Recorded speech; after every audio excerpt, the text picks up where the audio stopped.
stabilized. He did tell me that had I been late for another 20 minutes, we'll be talking a different story today. He didn't want to thank Dr. Gachagua and his team of doctors and paramedics and the nurses. They have really taken very good care of me.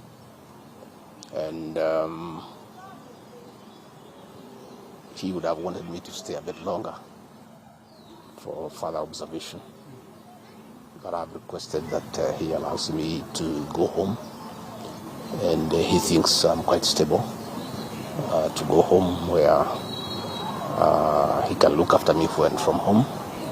In any case, my home is not far away from here.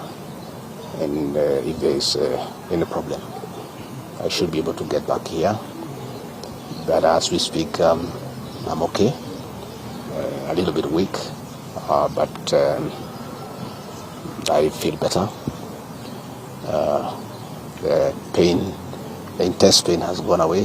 What is there is very little pain. It is manageable for a man. A man must be able to withstand some of these small things. But in his assessment, I'm out of danger. But when I came in, it was very, very, very severe. And I want to thank the people of Kenya for their prayers.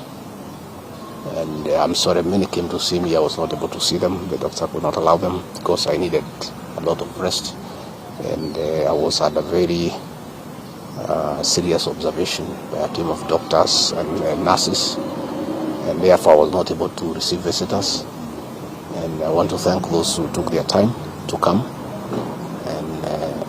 and visit me.